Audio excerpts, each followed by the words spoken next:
Halo anime lovers, senang bertemu dengan Anda semua. Pada video kali ini, kita akan membahas film serial anime legendaris, Slam Dunk. Khususnya mengenai kisah bergabungnya kembali Ryota Miyagi dan Hisashi Mitsui ke tim Shohoku bagian 3. Tak perlu berlama-lama lagi, mari kita saksikan bersama alur ceritanya. Sakuragi maju tanpa ragu, mendekati Tetsuo. Pukulan pertama dilayangkan, kuat dan penuh dendam. Setiap pukulan Tetsuo terhadap teman-temannya, kini dibalas oleh Sakuragi dengan kekuatan yang sama. Semua orang di sekitar terdiam, menyaksikan dengan ngeri balasan brutal tersebut.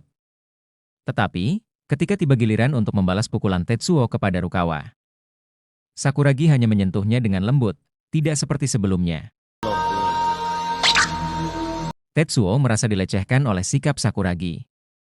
Amarahnya meluap, dan ia melemparkan pukulan balasan, tapi dengan tenang, Sakuragi menepisnya. Sakuragi melepaskan tendangan kuat ke tubuh Tetsuo, membuatnya terpental, balasan atas apa yang telah dilakukan Tetsuo kepada Ryota. Sudah 5 pukulan dilayangkan Sakuragi. Tiba saatnya bagi Tetsuo merasakan balasan untuk pukulannya sendiri. Teman-teman Tetsuo mulai ketakutan, menyadari bahwa Tetsuo mungkin tak mampu lagi menahan pukulan selanjutnya.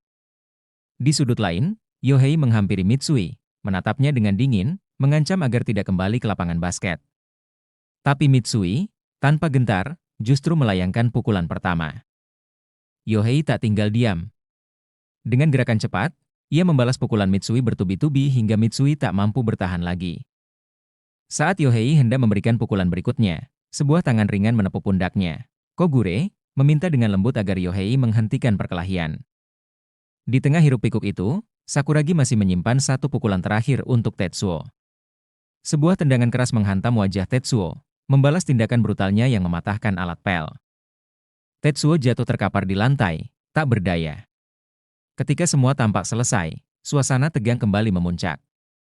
Mitsui, yang terluka, tiba-tiba menampar Kogure hingga kacamata Kogure terjatuh ke lantai.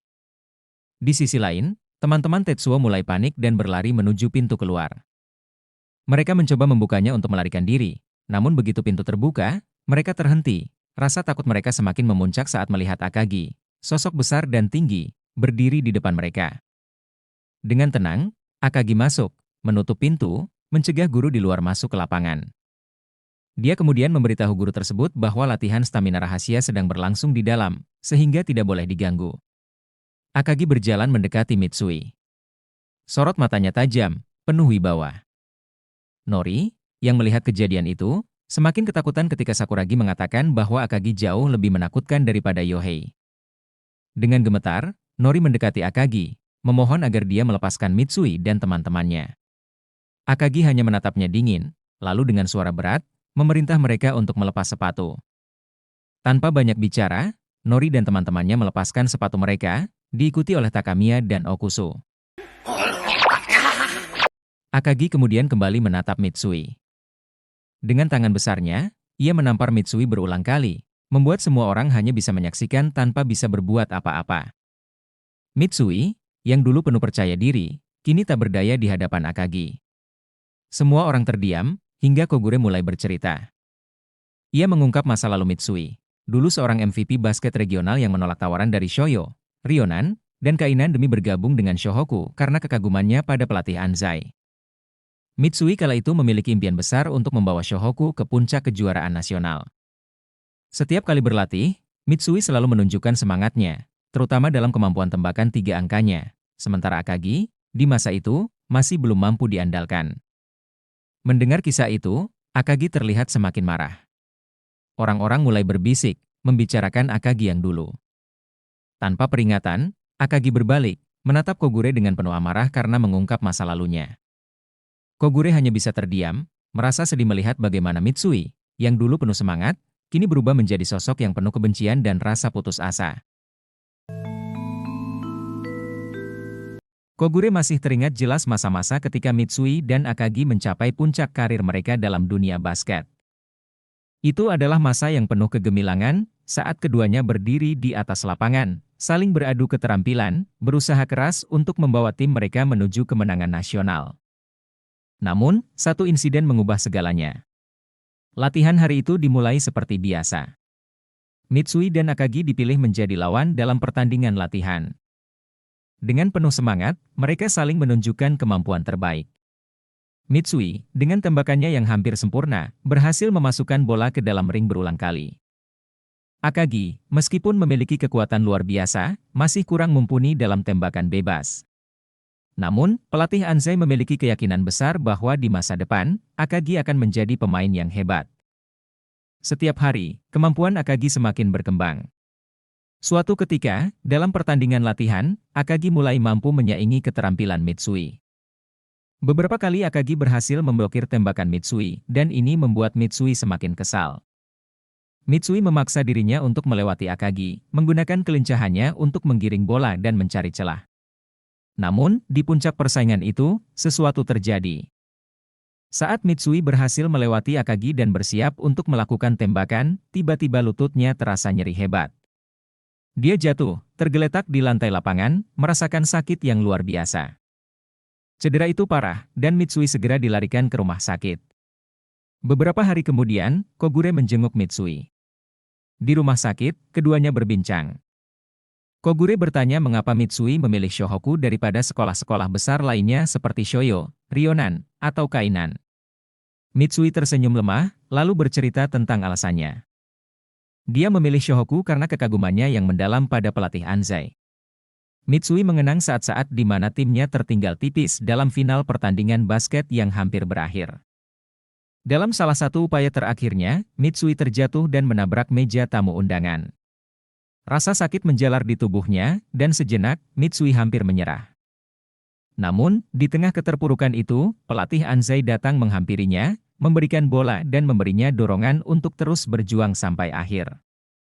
Dengan semangat yang diperbaharui, Mitsui kembali ke lapangan, melakukan serangan terakhir, dan berhasil memasukkan bola yang membawa timnya meraih kemenangan. Sejak saat itu, Mitsui bertekad untuk membanggakan pelatih Anzai. Itulah alasan mengapa dia memilih Shohoku, bukan untuk ketenaran atau prestise, tapi karena dia ingin berada di bawah bimbingan pelatih yang telah memberinya inspirasi terbesar dalam hidupnya. Mitsui datang ke tempat latihan tim Shohoku dengan langkah pelan, tapi pandangan matanya penuh tekad.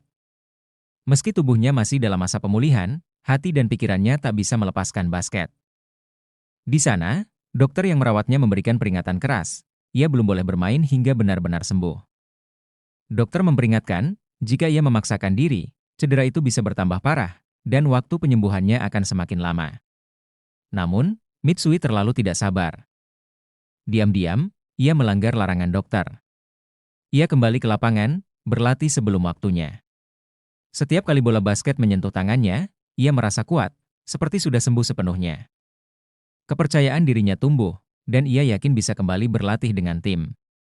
Ketika ia akhirnya bergabung kembali dengan Shohoku untuk latihan menjelang kejuaraan nasional, pergerakannya tampak bebas dan luas. Semua orang mengira Mitsui sudah pulih. Gerakan loncatan, dribble, dan tembakannya semua terlihat sempurna. Sampai tiba-tiba, saat ia meloncat dan mendarat, rasa sakit menyengat di kakinya. Seketika, ia terhuyung. Rasa sakit yang luar biasa menyerang, lebih parah dari sebelumnya. Mitsui jatuh menahan rasa sakit, mengerang di tengah lapangan. Cederanya kali ini lebih parah, dan akibatnya, Mitsui harus menerima kenyataan pahit, dia tidak bisa bermain di kejuaraan nasional. Alih-alih berada di lapangan bersama timnya, Mitsui hanya bisa berdiri di tribun, menyaksikan dari jauh teman-temannya bertarung. Rasa kecewa semakin menusuk. Tak sanggup lagi menahan beban perasaannya, Mitsui meninggalkan pertandingan sebelum selesai, menyimpan kesedihan mendalam. Sejak saat itu, Mitsui tidak pernah kembali ke lapangan basket. Semua mendengarkan dalam diam. Nori, dengan niat tulus, mendekati Mitsui dan mencoba memberinya semangat untuk kembali bermain basket. Namun, Mitsui yang terbakar oleh frustrasi malah melepaskan amarahnya. Ia memukul Nori, lalu melampiaskannya pada Kogure hingga terjatuh. Namun Kogure tidak marah. Ia malah tersenyum, dan mengajaknya bermain basket bersama lagi. Tapi Mitsui masih dikuasai emosi. Ia mendorong Kogure hingga terjatuh lagi. Kogure tak menyerah. Dengan tegas, ia meraih kerah baju Mitsui, mengingatkan tentang impian Mitsui untuk membuat Shohoku menjadi tim terkuat dan membawa mereka mendominasi kejuaraan nasional. Mitsui terdiam, Kata-kata itu kembali membangkitkan semangat yang pernah ia miliki.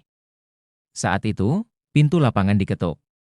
Suara pelatih Anzai terdengar dari luar, membuat hati Mitsui terguncang. Ayako membukakan pintu, dan pelatih Anzai masuk dengan langkah tenang. Melihat wajah pelatihnya, semua kenangan dan perasaan Mitsui membanjir. Ia terdiam, matanya berkaca-kaca. Tak mampu lagi menahan air mata, Mitsui jatuh bersimpuh di depan pelatih Anzai. Sambil menangis, ia memohon untuk kembali bermain basket. Ia ingin sekali lagi menghidupkan impiannya bersama Shohoku. Pelatih Anzai melihat kesungguhan Mitsui, dan dengan penuh pengertian, ia mengizinkannya kembali ke tim. Keesokan harinya, saat tim Shohoku sedang berlatih, pintu lapangan terbuka. Semua menoleh dan terkejut melihat sosok Mitsui yang baru. Rambutnya dipotong pendek, wajahnya penuh tekad. Mitsui telah kembali, dan dengan dirinya yang baru, Shohoku menjadi lebih kuat dari sebelumnya. Bagaimanakah kelanjutan kisah serunya? Untuk mengetahui kisah lengkapnya, silahkan tonton video selanjutnya.